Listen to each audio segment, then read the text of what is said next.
First of all, I think your analysis was very straight line. History doesn't run in a straight line. Kid, you cannot tell your neighbor he is stealing ducks when you are stealing frogs. As High Commissioner, I was wrong.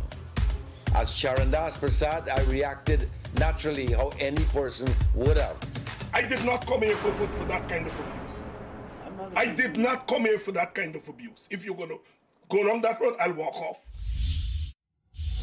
But it's all okay once they're talking. If they weren't talking, I could not have been here today. You got ADHD. I got that thing. Calm down. I think I've done enough in terms of taking our team out of trouble from losing. Come on, Lou Taylor. That's good. I'm reading the script now, and the first person that comes to my mind to play a detective, Yes, but an an erratic Mikhail detective is Mikhail Rodriguez. Why an African slap an Indian? Why a man and slap a woman? Look, how you deal with that? You deal with that. We must encourage platforms like this because it brings together different people and allows for discussions to take place in our country on a multiplicity of fundamental issues. You apologizing for something you think I did is wrong. I don't want you to do that, and you should not have done that.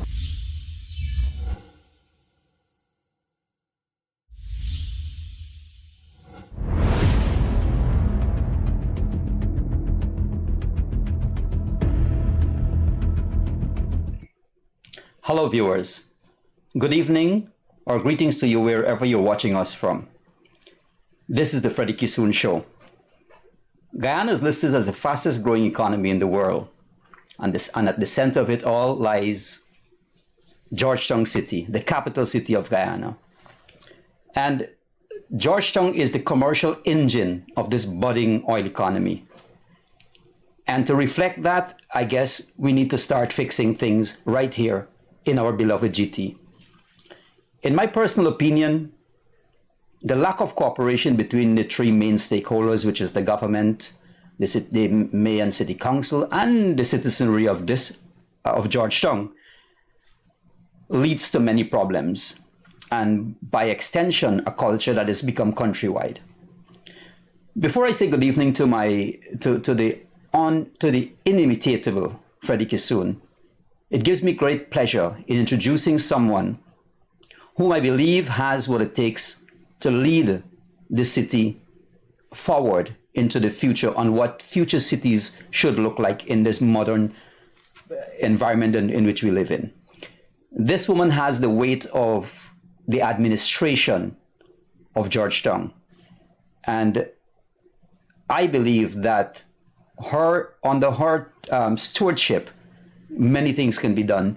Today, to discuss Georgetown, the mayor and city council, and the environment that is such an issue, is the town clerk of the Georgetown Mayor and City Council, Candacia Nelson. Candace, welcome. I know I say Candace, but you said Candacia too. Mr. Kissoon, and this is Mr. Freddie Kissoon. Nice to meet you. Yeah, and thank you both for having me here. Today's discussion, I hope we can have an open discussion. There are questions that myself and Mr. Kissoon may pose to you that you may not feel comfortable with. You have that right to decline and say you don't want to go into that, because we don't want to get you in any trouble. And Mr. Kissoon always reminds of this, that you're still a young person, and you still have your career ahead of you. But before I ask you your first question, Mr. Kissoon, what's your thoughts on the town clerk? One, she's a pretty woman. Two, she's crazy. Yeah. Why at her age she wants to run a job that is 24/7 with her phone ringing non-stop, with companies, commercial banks, financial houses, the local government commission, and all of those actors breathing down her neck. This town clerk has executive power. The mayor doesn't. The mayor cannot go into the town clerk's office and say, I want you to execute this policy tomorrow. He can't do that. So there are certain high-level employees of the city council that actually have authority in Georgetown, and that is headed by the town clerk. I grew up, became a big person, and interfaced with the city council when I built my house. And I know the town clerk is the person. So you ask me my impression of her. She is a pretty woman. She is young. But I'm wondering if she's not foolish. You want to take that job on? Freddie? When you, we have to ask her to, just to give viewers an example, you want to turn that phone on and you see how many times it will ring. As a matter of fact, I wish her the best in her job. You need the oil or no oil money coming in, how much of it comes in. This country is going to change when people with authority, with power, with jurisdiction over the citizenry have a very embracing attitude. Yeah. Miss Nelson, before we get into the questions, let me say I've known you for a long time. You worked in at the bank when I first met you. Yes. It must have been about 10 years ago, because when you saw my son just now working in the studio, you said, "Is this a little baby?" Yes. So it must have been a little while ago. So I know that you have a background in banking and financing. Yes. Now you're the town clerk, and Freddie said you got to be a little crazy, but it takes a little bit of crazy sometimes to go out there and make a difference. Definitely. Tell us a little bit about yourself, Candace, before we go on. Definitely. I am a past student of St. Joseph High School. And for a short while after... Before high school, what's your primary school? Oh, I went to St. Andrew's Primary. That's just behind Demico. Oh, I know that. Yeah, that's not one of the oldest church building, if not the oldest one. Yes, I attended a primary school, then I went on to St. Joseph High. After St. Joseph High, I went to UG, where I studied for my bachelor's degree in business management. I also continued my education with a postgraduate degree in human resource management from the Jain University in India. Mm-hmm. And I've recently completed my master's in human resource management. You're the right person for the city council. Yeah. That's right. So I believe behind that crazy behind every crazy is genius. You know, Freddie. You know this. Or behind every genius is crazy. Which one? Anyway, yeah. I believe that it takes a little bit of crazy in order to bring that change that we want to see. Because if you're going to think about things or try to find solution to things by just thinking within the box, well, then we'll never get anywhere. Sometimes we have to get a little bit uncomfortable with the decisions that we're making, a little bit uncomfortable with our environment and the people that we're with in order to bring about a positive change. Because we need to remember that by just looking at things by ourselves or looking at things internally, we will not get that change that can benefit everybody.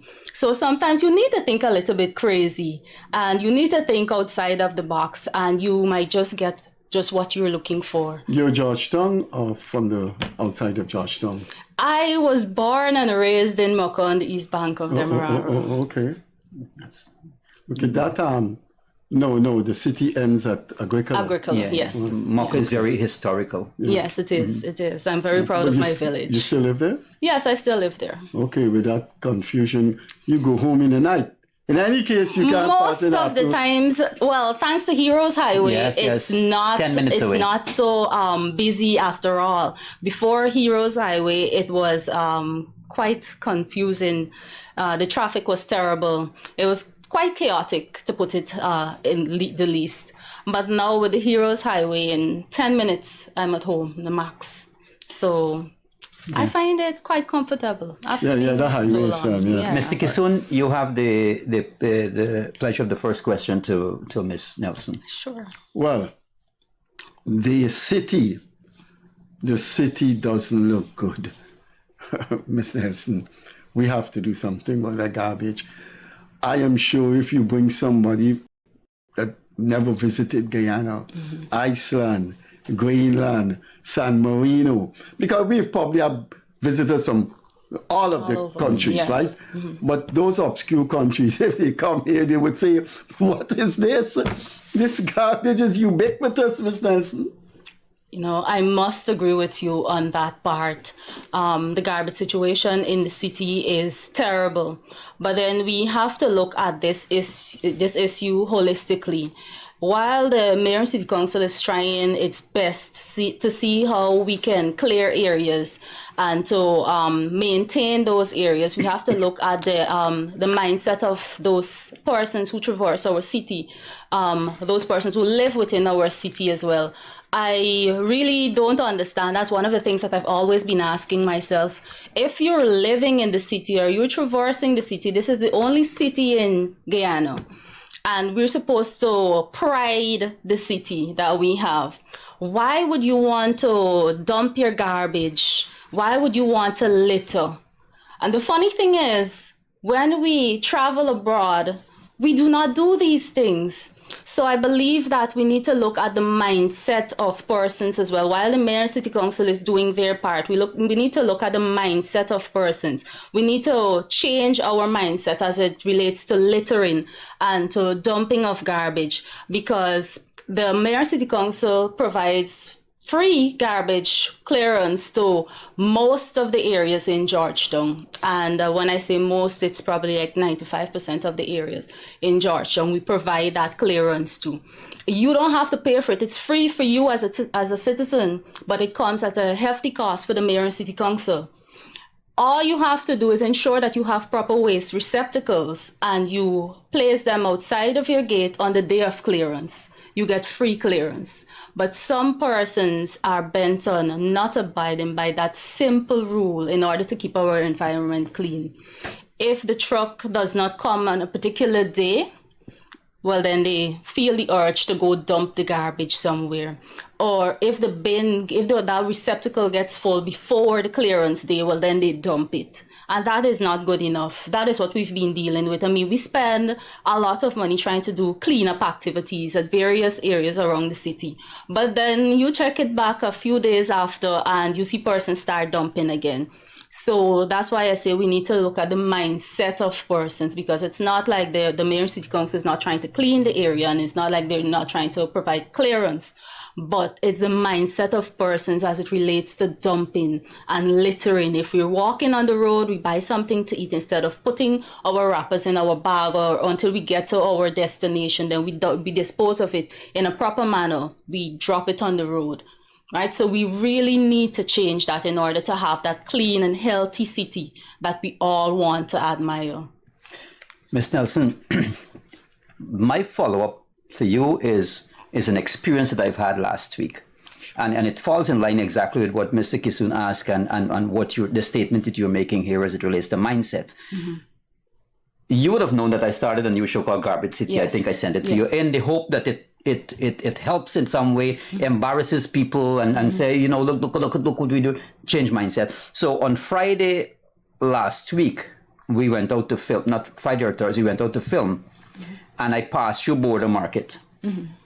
And I stopped and I asked an elderly woman, she's probably in her 60s. Okay. I asked her to give a comment on the garbage situation. And perhaps this may set the tone for the rest of the conversation tonight. You know what that woman said to me? The first thing she said to me, I know what is the problem. I said, what? She said, PPP is the problem. In 1992, when they got this place, it was clean. Since then, this place is like this. I was dumbfounded. Oh, wow. And I was baffled and confused in many ways. Wow. I just stood here and I was like, and I walked away and she came out, yes, and she waving at me and the boys that were there filming, yes, PPP. And I'm thinking to myself, this is where the problem is, and we got to stop cutting corners. We have a political situation in this country, and as I said to Mr. Walton Orion, and I'm saying it to you here, that there are questions that are going to be asked here that you can decline. Why is that narrative out there like that, Ms. Nelson, when all of us can come together? You telling me about 1992? Most of the people at littering wasn't even born then. Exactly. It's sad. It's really sad that persons would try to cast blame like that. I mean, what I find happening a lot of times is when persons are braced against the wall, when certain questions are asked and there is no right response or no applicable response, we resort to one of two things. It's either we blame it on politics or we blame it on race.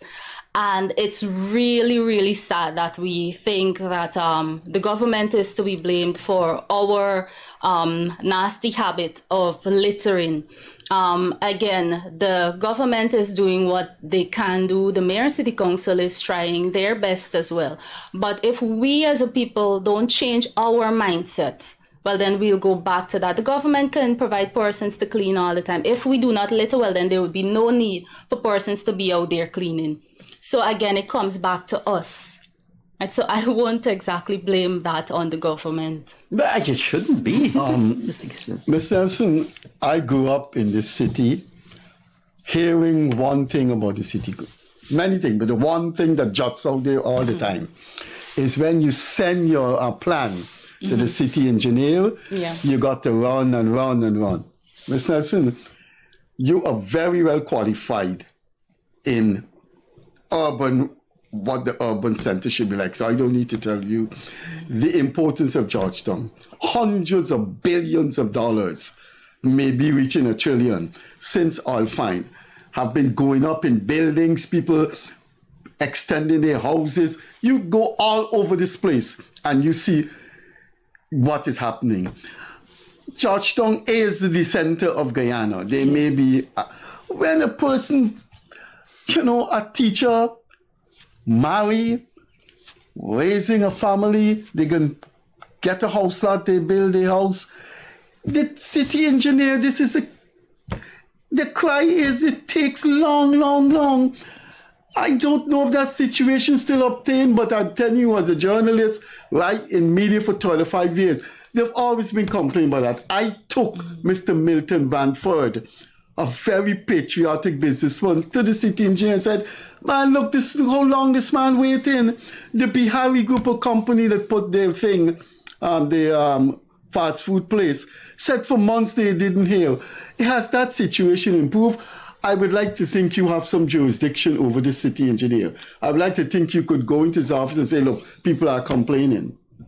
Some amount, like you rightfully said. I must make it clear that the city engineer is a statutory officer by law, and there are certain duties that he must perform, which are stated clearly in the chapter 2801. And as those being a law, the town clerk or nobody can't exactly change those duties, right? Just for the record. However, as it relates to the approval of building plans, the narrative is not clearly out there on the procedure it takes for approval of building plans. For plans that are of commercial use, it's not just up to the mayor and city council to approve those plans, and I don't think that a lot of persons realize that. The plan is, it is handed to the mayor and city council. Yes, we have a role to play when those plans are submitted to us. However, those plans must go to the Central Housing and Planning Authority for approval. And dependent on the area and what must be done, it may have to go to Guyana Fire Service. It may have to go to GWI. Oh, so wait. I'm glad we're having this conversation. So the actual approval of the plan is beyond the city engineer. Yes, it's not just him. He doesn't make the final thing and say. He makes that final approval when it comes back from the Central Housing and Planning Authority. Oh, they look for queries. After all checks were taken. All checks are done. Yeah. Well, then it comes back from the Central Housing and Planning Authority. They either approve that plan or they don't. If they don't approve it, if it's rejected, well, then the city engineer won't approve it as well. Right? So it's not just the mayor and city council who's responsible for these approval, but it's several other external agencies as well. So we have to look at the fact that when we send it out, we have to wait until it comes back, and sometimes that takes a while. The council, hearing the complaints of persons, decided that they were going to set up a system to ensure that these plans are approved a bit faster. So the plans are supposed to go to the council, the full council, for approval. What the council did, they set up a subcommittee of the City Works Committee to look at these plans so that we don't have to wait until there's a City Works Committee meeting to take that to the full council. When the subcommittee looks at it, well, then we can take it straight to the full council for approval.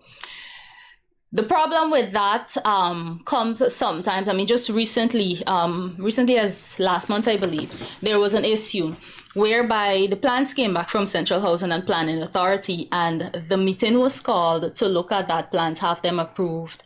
But then the list with the plans that came back from Central Housing and Planning Authority were not sent to the mayor on time for him to have a look at that list. Okay. So the meeting was called off. Now, mind you, the mayor is a member of that committee, the City Works Committee. So when he attends these meetings, he will still see the list, he will see these plans.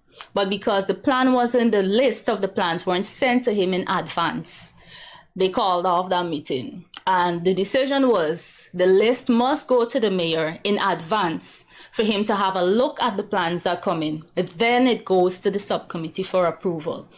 When that happens, it kind of lengthens the process as well for those persons to get the plan, because the agenda, it goes to everyone in the committee. You turn up for that meeting, everyone will be previewed to whatever is being discussed. There's no need for you to send a list, a specific person in advance for them to have a look at it. I'm not quite sure what is the narrative behind that.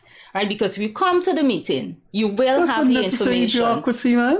Exactly. All right. So we have these issues. Move on in Guyana. We have these issues that we still have to face with. So that meeting had to be rescheduled. The list had to be sent to the mayor in advance, and then we had to reschedule that meeting. But things like this cause delay, which is beyond administration. But then, in most of the cases, the city engineer is blamed for this when it is beyond him. Right, but these are just some of the challenges that we face in relation to these plans. Okay. Talking about challenges, some time ago, it must have been a year or two ago, I saw Candacia Nelson sitting in a meeting at the city council, and people banging their hand, "Get out, we don't want you here, get out of here." And these people, and you sitting there as the administrator who has to carry out these. You were talking Clerk at that time. Yes. And they were banging their hand, and these people, and I'm looking at this young woman. I mean, I've known her. She has to be, as you said, crazy and strong at the same time. And I'm asking myself, why is she being made to endure this kind? They passed a motion against you or something like that. Oh. Actually, quite a few, they challenged my appointment in the High Court, and they lost that. They lost that case. Look, in trying to structure a question. Wait, hold on. A group of city councillors or the Georgetown City Council, as a legal body, took your appointment to the court, or was it Mr. Boswick or a few other people? It was led by the then mayor. And a court action was filed against me, against my appointment, actually. So there was that case involving the local government commission as well. Pandit Narayan, then Yes, there was that case, and they lost that case in the High Court. We've had him here several times. Next time I must ask him why you wanted to run Miss Nelson out of town. Miss Nelson, in order to... Look, I'm trying to structure a question that encompasses... They didn't appeal? No, not to my knowledge, no. To encompass what I see going on there. But in simple terms, what's really going on over there, man? So how is the relation? The relation is improved? Tell us what's happening over there. Most of the hard times that you mentioned happened on the previous mayor's tenure. For some reason or the other, I believe that the former mayor had a personal issue with me. And I have to say that it's personal because it could not be in my professional work, my professional line of work. As you're continuing, just be careful with your words. I don't want him to sue us. No. Forgive me. No. Right now, you're legal. I don't think he liked me for personal reason. That is just my view, right? That it had to be personal because When it comes to my work, I believe that I'm always professional. If I don't agree with something, I make it clear. Right? I try to do my work according to the 2801, and that is always shared with the council. Right? I'm there to advise the council at statutory meeting, and that is what I do. So my interpretation or my suggestion might not always be accepted.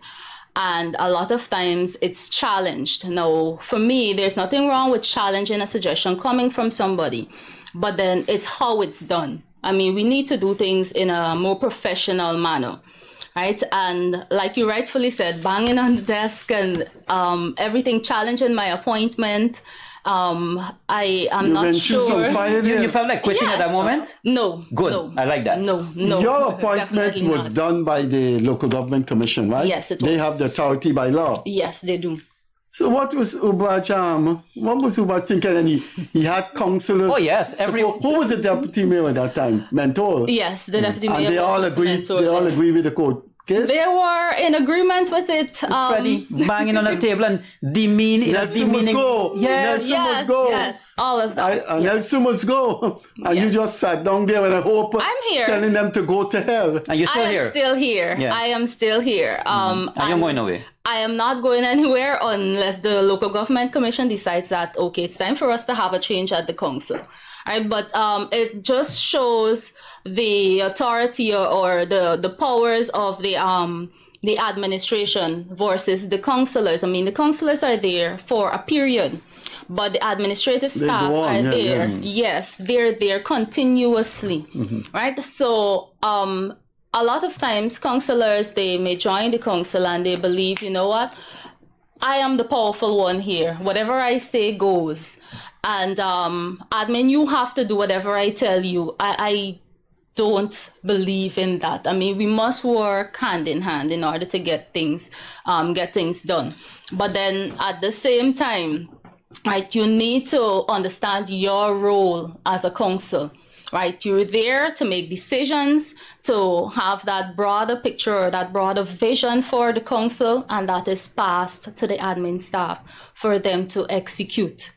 Right, a lot of times there's a blur between the authority or the works of the admin staff compared to the councillors. Right, so we the councillors need to have that clear distinction, or they need to understand that clear distinction. Ms. Nelson, if somebody, I think I know the answer to this, but I'm going to still ask you. Then I want to show you something. If somebody put two derelict cars on a parapet, you, the person that has the authority to remove those two things, you have that authority to say those two old derelict vehicles must be removed from the parapet? Yes, we can do that through the city engineer. And you ask this, you go through the thing and say, look, those things must be Ms. Nelson, I find it unfair. I am not against vending. I want to make that quite plain in this program. I believe in the regulation of vending, and I believe vending must not encroach on the rights of other people. Yeah. But I would not say I am anti-vending. No, there must be a place in this life, in the countries of the world, for lower income people to do their vending. It must be regulated. I could understand, Ms. Nelson, you can't put your dog food stand there and it's blocking the pathway. I agree. Definitely. But, you know, Miss Nelson, some people have taken up the parapets, long stretch of the parapets, and, you know, without any conscience. Miss Nelson, I can understand, you live here, this is the parapet there, right there. You put your brick or you put your thing to stop people parking in front of your house. But you can't put it from there, going right. Take a look at this. Take a look at this, Mr. Nelson. The operator. This is at University of Guyana Road there, and when you turn it in, right? This parapet, this parapet go right. This is the Bahari. Oh, wow. This is the Bahari. So it's not that the this is the Bahari's estate. They have place for people to park. It's a huge estate. But look at this, Miss Nelson. This goes right down to the Gafu complex. Look, that huge parapet. When it's Easter and people hanging around on the seawall, they have nowhere to park. Now, there's a Harirama headquarters, Harirama Christian Church, right at the junction. When they have their functions, there's nowhere to park. They have to park way going to Cyril Potter College. Look at this, Miss Nelson. Now we coming up to the Gafu complex, hotel complex, where there's parking inside there. But look that long stretch of parapets. Look, that no one can park. Miss Nelson, I live just up the road there when you see those cars parking right at the junction. You see, when it's Easter, you should see people on the seawall, and they can't park here. Look at how far it goes. Look how far.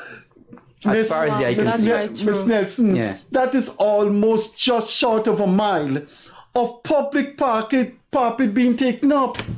And if the guys put their dog food stand, if the man put his fish cake and his banana thing there, they want to move down. I am not in disagreement with that. But how could you be in agreement with what's going on there? I find, well, first of all, let me say that I'm not in agreement with it, because I find that it's very selfish that we can have or we can provide parking for other patrons in the city, but we choose to have it all to ourselves, even though we're not using it. I mean, that's just a typical example of what happens. If you drive around the city as well, you're going to find that it happens a lot, and it's against the law. I mean, just recently, we had a discussion of a similar nature at the council, where the engineer was tasked basically with going around and removing these boulders so that persons can have access to parking, right? But it should not happen, and it's definitely almost a campaign. A mile. Yeah, it's a campaign. A mile of two families that are taking over public parapet. Well, what's wrong with the man putting his dog food thing there then? You know, we have something right next at the corner where this studio is. We can't show you now because I think the operator has to queue it up. You should see what a resident did with the parapet right at the corner of Laluni and Peter Rose Street. Plant a huge garden on the parapet. So if you drive in, you can shift. It's on the parapet, right, jutting out. It's about 6 inches away from the white line. You know, I believe Miss, please move these things, Miss Nelson. I will definitely look into it. I mean, persons, I must say that these persons are not getting permission from the council to do these things, because even if we give property owners the permission to develop their parapet, we ensure that we tell them that parking is not exclusive to you. Persons should still be allowed to park. Or if they ask us to develop a piece of reserve for parking for maybe their business, they're told that it is not exclusively for their business, meaning you develop it, but then anybody should be allowed to park. Just let me cut you briefly. You could understand if it's just outside your home, your parapet. This is the house and this is your parapet. So you put your little thing there. But so long. Yeah, I get you. Miss Nelson, we should show you some things. I will definitely ask the city engineer to look into that and see how best we can have it for me. We have we can't show her that thing. No, we haven't queued it up. But after the show, I will show it. Sure. Miss Nelson, I have to commend you and the councillors and everybody involved in clearing Demico. Right? Somebody called me. That was a High Court ruling. Yeah, yes, somebody called me. Now, as commendable as it is, there were some serious challenges in getting that done. Definitely. Do you care to talk about those challenges in the hope that we can help to fix things? As I said, there are things that you don't want to talk about. That's fine. But tell us about some of the challenges. There were social challenges, and I'm very, very sure that there were political challenges too. Definitely. I must say that, first of all, Demico House was cleared as court ruling. We received a mandamus and we had to act on having those persons removed. However, prior to us having that mandamus, we were written to by the attorney representing Banks DIH Limited asking for us to clear around their property. Those letters were sent to the Markets and Public Health Committee for them to come up with a plan on how we are going to do that. There was no viable plan implemented that could resolve that issue, that could have resolved that issue prior to it being filed in the High Court. There were some visits out there and the persons were asked to minimize on their operations, but it still remained an issue that we had so many vendors out there. The place was still congested. Let's not talk about the filth and the rodents that were also out there, right? And the fact that too. Yes, definitely. And to think that we have a restaurant operating just at that same location, and we have rats, we have cockroaches. It was so much out there. It obviously was affecting that business, and I can understand why they wanted to take that stance. But given the fact that there wasn't swift actions coming from the council or the Markets and Public Health Committee to have that area cleared, Banks DIH took it to the High Court. And that mandamus was granted to Banks DIH. So we were asked to have that area cleared. Even with the mandamuses that we keep getting, or the requests from various attorneys to have the property or to have the area in front of their clients' properties cleared. We have some of the councillors who are still adamant that the vendors should remain and the matter should be sent to the High Court. Instead, we should fight it in the courts. And the council should not act on removing these vendors. We should not act on having the areas cleared. Now, let me share a little bit on the last two hearings that I attended in relation to clearing removing vendors from in front of properties. These two hearings were from Banks DIH Limited and the discount store. Well, with the discount store, it was swift. There wasn't much interaction. That was before Justice Navindra Singh, and the Banks DIH matter was in front of Chief Justice herself. Now, prior to Banks DIH, I was before Chief Justice when Munishwars filed for their mandamus, and we got strict guidelines coming from Chief Justice as it relates to these mandamuses. She made it clear that it is within the council's ambit to have these areas cleared, because it is stated in the chapter 2801 that the roads and the parapets, the streets should be unencumbered. So instead of us having to take these matters roads to and court, the parapets should be unencumbered. Yes. I hope the whole country is listening to the town clerk saying that. If we go around this place, you would see the parapets of Guyana and Georgetown are very much encumbered. They are, definitely. But going back to what I was saying, the Chief Justice made it clear that when we have these requests to clear these areas, basically we should act on them. Because she said when it goes to the court, we are basically taxing an already overburdened court system. And it is there in the 2801 that we should carry out these duties. So we might as well just act on them. Unfortunately, we ended up going back in front of her with the Banks DIH matter, and she reminded me of what she said with the Munishwars matter. Right, so she even made it clear that if another matter of a similar nature comes before her, that she will be compelled to have the city council pay some charges or some cost rather, because it is unfair to those persons who keep filing these matters. She wasn't granting these costs to persons, so she made it clear if another matter comes in front of me, you're going to pay cost, right? Just basically just deal with the matter when it comes to youth. In the 2801, that persons should not be on the pave or the streets, the parapets. She reminded me that the only thing, and again, this is, if you check sections 9 and 10 of the government city bylaws, it clearly states that the only thing that should be on the pave is a baby in a pram. Oh, there really? should be, yes. Our laws are a bit antiquated, but it is there. It hasn't been changed. So only a baby in a pram should be there. But Miss Nelson, I'm wondering, I don't want to put this imposition in you. You have enough on your plate. But to ask you now to have a meeting with the police commissioner, maybe too much. But let's look at it this way.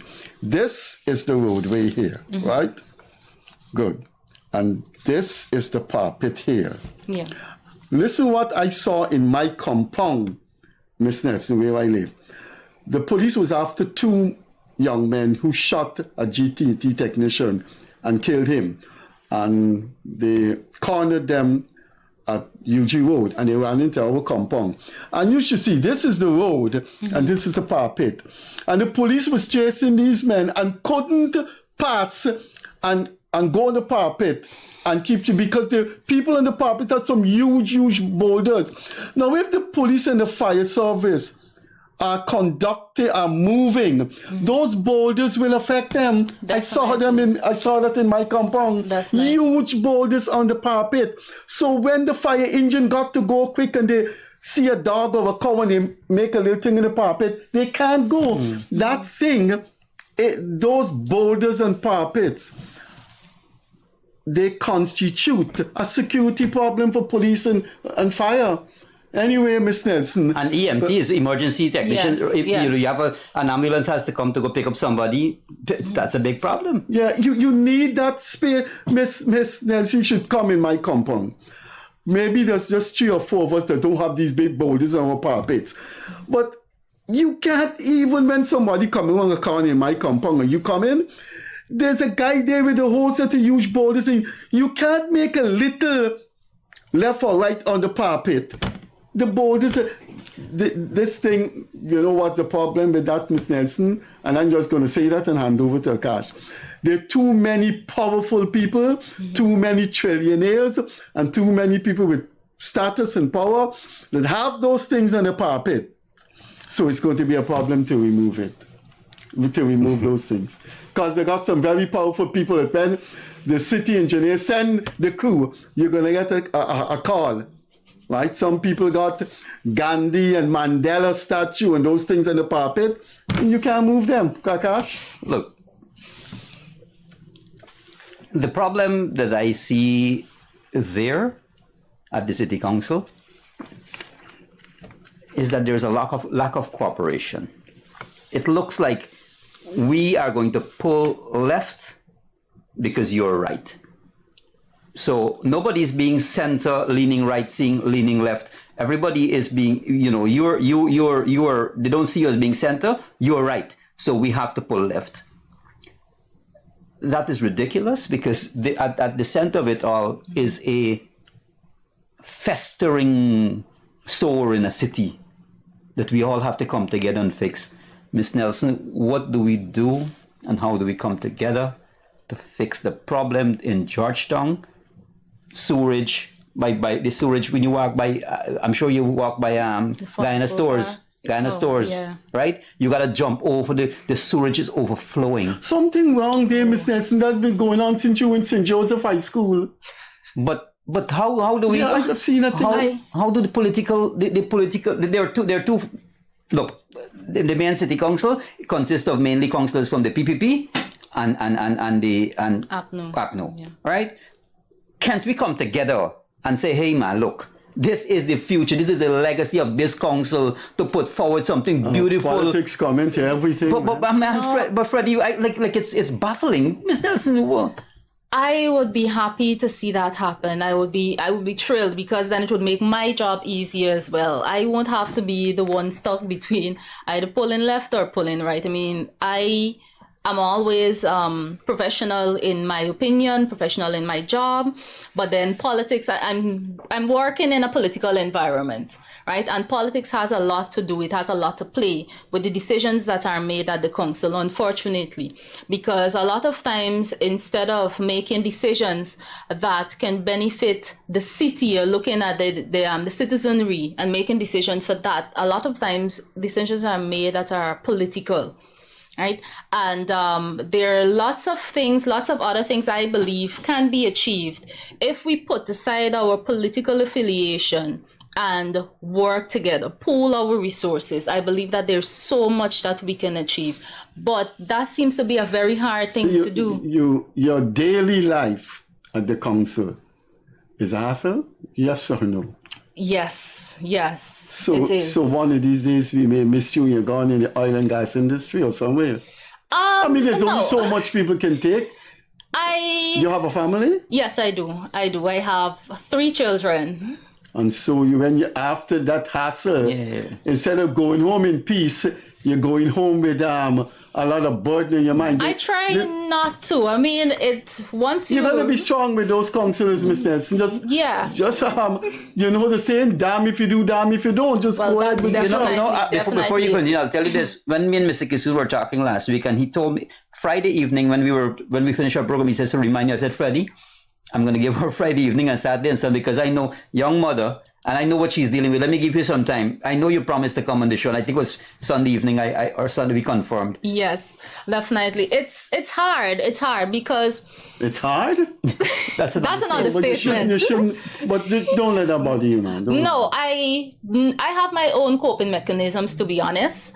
And I believe that I do get my own form of enjoyment once I'm out of the working environment. For me, I'm a family person. I like spending time with my children.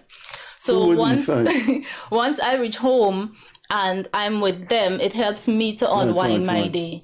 Right? So that is my coping mechanism. But even with that, sometimes it's a bit difficult to not think about work because when you have so much to do. And the phone ringing all the time. Yeah, the phone is ringing. I mean, persons calling me 8 o'clock in the night to find out when they can come and pay their rates and taxes and things like that. It happens.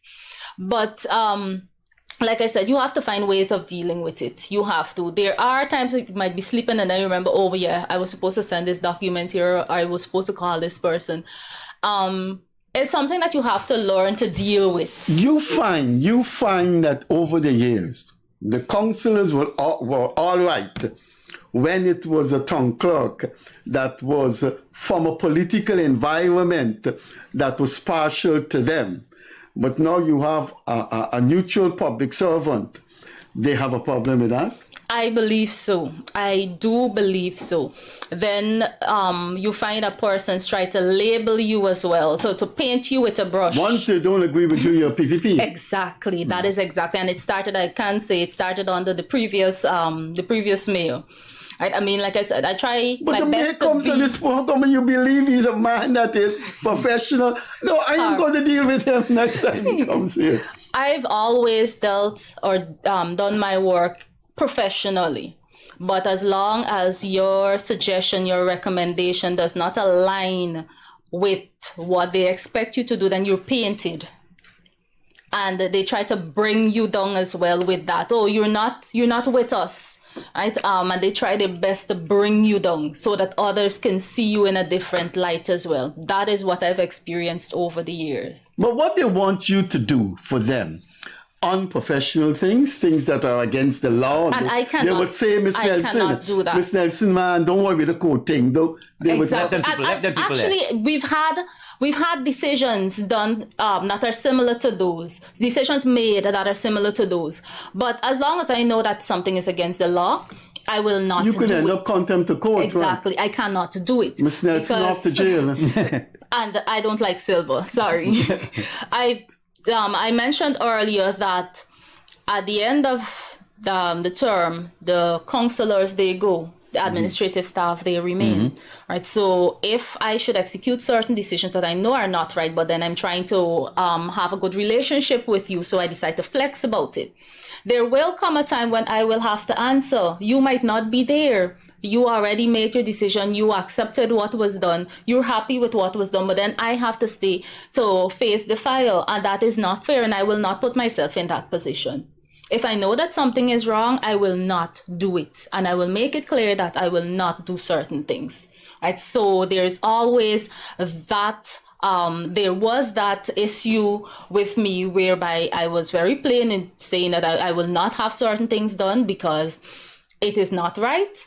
It is against the law. And we had disagreements because of that, but I will still hold my grounds because I am not going to put myself in any contempt of the court. I'm not going to put myself in a position whereby I have to go in front of the court to answer for that. I will not do that. I am here to do a job. I'll do it to the best of my ability. I'll do it in confinement with the law as well. I will not jeopardize myself. What's the relationship with the mayor?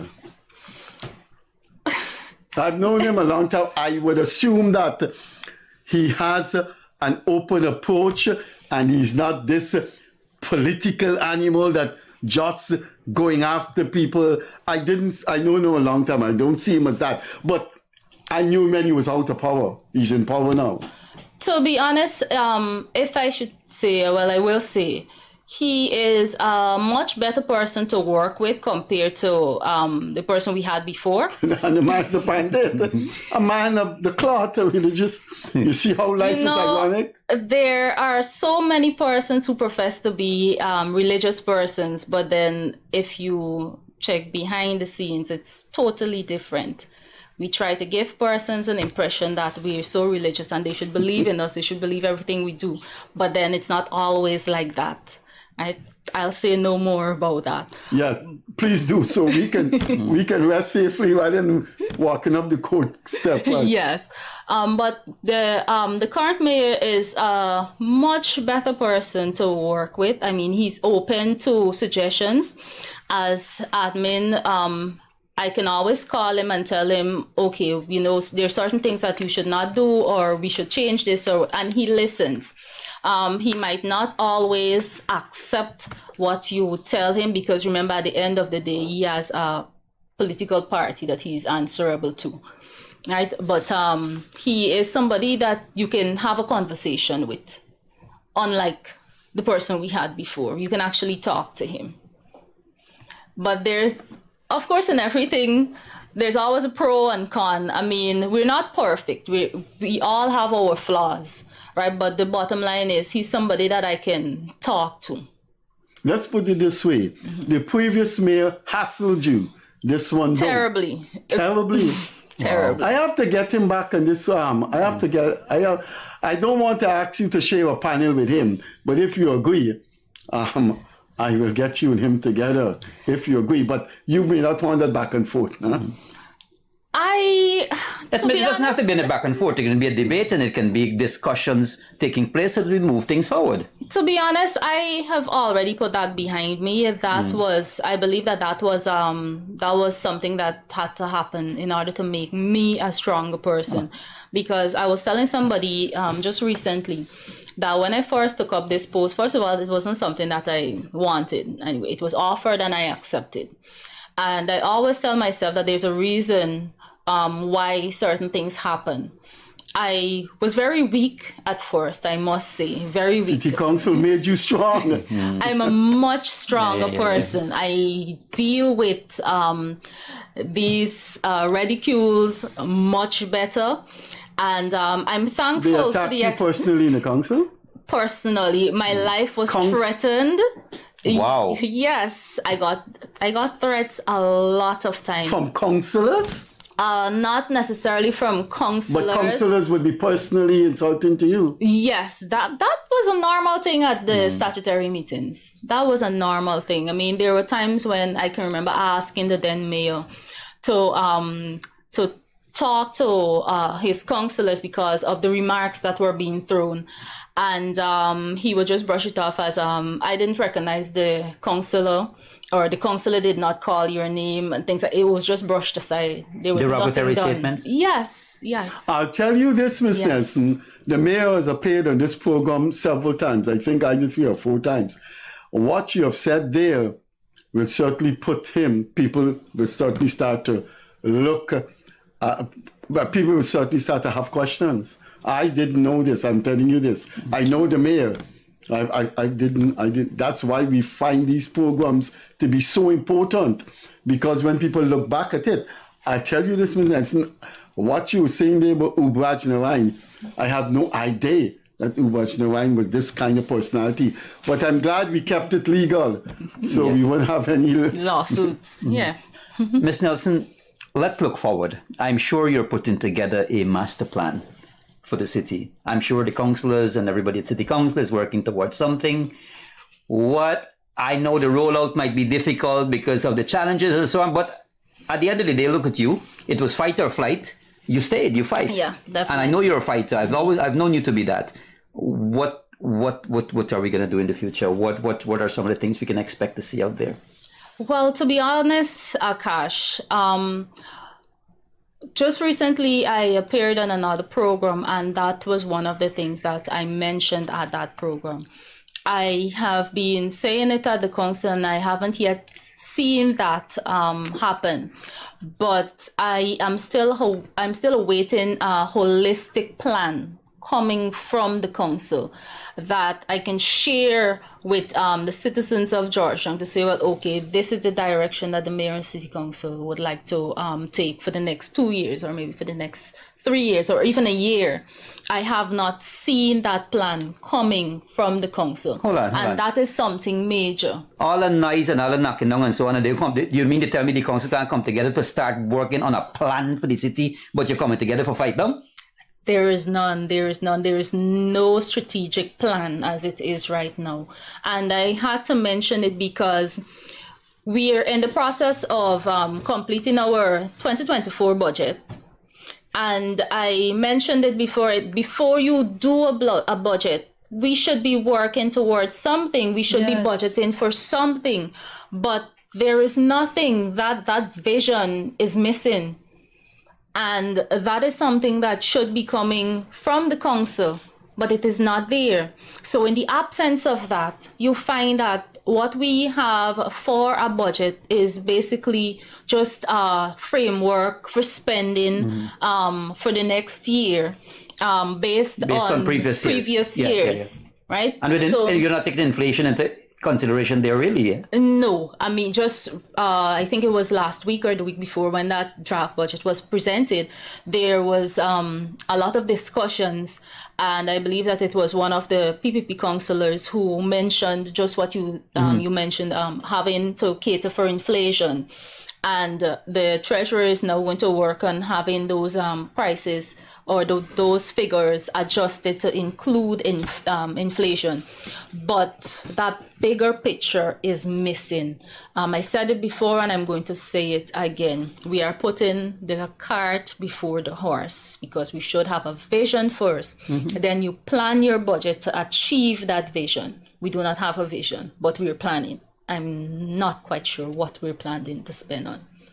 We have a few minutes more to go. The local government commission, they can't pay a consultant to come up with a strategic plan, or that's the city council has to do that. That's not the remit of the local government commission. That's the city council. The city council would have to make that suggestion.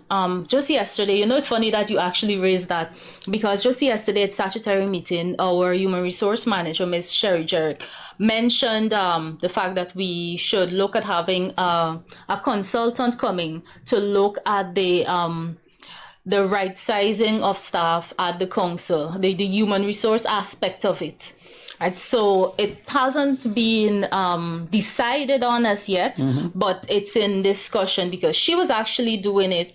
But this is outside of her ambit. She was just trying to assist, and given time, it has taken a bit long for her to complete on her own. So she made that suggestion. So the local government commission basically acts on recommendations made by the council. So the council first would have to see the need for that. And they agree to it at the level of the full council and make that suggestion to the local government commission that we would like to have this consultant come in and look at these things. Consultant in the whole, as long as it's payment to staff or put payment to person for staff related work, it has to be approved by the local government commission. So, but we have to take that first step and decide that we want to. This is a sensitive question because you will have to make comments on people you work with. So if you uncomfortable, let's pass. Do you get subtle undermining of your work from established employees in the city council? Do you think? I believe that given the environment that we're in, it may seem like a normal something. It shouldn't happen, but you find that it happens. Your working colleagues? Maybe not at the level of the senior staff that I know of, but I know that there is some amount, because we had situations whereby, again, the previous mayor would go around and tell employees that, I want to know everything that is happening in the department. So anything that happens, you come and report it to me, right? Anything at all that happens, you come and report it to me. That in itself causes undermining of the senior officers in that department. Because instead, if you recognize something is happening, instead of taking it to your superior and have it dealt with, no, they decided they would take it directly to the mayor, then he would used to go to statutory meeting and create this big ruckus about things happening or not happening in the department. And that in itself, that started this whole undermining issue at the council, and it caused a somewhat separation at the council, because persons, they were so fearful for their job that they basically would go take information to him. Ms. Nelson, can I just cut you and say to our viewers, here was a disclaimer. We, myself and co-host Akash Persaud, we do not, Ms. Nelson does not speak for the program. The views of Ms. Nelson are our own and is not shared by Freddie Kissoon and Akash Persaud. That is a disclaimer. Yes, Ms. Nelson. Ms. Nelson, look, the operator just signaled to us that our time is up. I really, really would want to thank you for being here today. It was an amazing discussion we had here. I think that this chair is going to be open to you much more often. We would like to have you back again. If you know that there is something that you'd like to discuss or anything like that, reach out to us also, myself or Mr. Kissoon, definitely, who now has your number. And we really want to thank you for being here. Mr. Kissoon, is anything you want to say in closing? No, just that pretty woman with a hard job ahead of her. But I feel for her that Me too. She has to go every morning to that place, and it's not an ambience that embraces you. That's right. But Miss Nelson, I can tell you, as someone much older than you and who have studied philosophy, carry on with what you feel you want to do. Yeah. That makes you happy. If what makes you happy is working for the city of Georgetown and trying to change it, don't let anyone distract you. And let me support you by saying that what doesn't kill you will make you stronger. Definitely. And you're stronger, and you'll get stronger. Thank you. Yeah. Viewers, thank you so much for joining us this evening. It was a fantastic discussion with the town clerk, young woman with a lot of vibrance and a lot of energy to make things happen. We hope that this is the woman who's going to really shoulder the weight of Georgetown and take us forward. I want to thank you for joining us on behalf of Mr. Freddie Kissoon. This is the Freddie Kissoon Show, and we will see you again very soon. As Mr. Kissoon will say,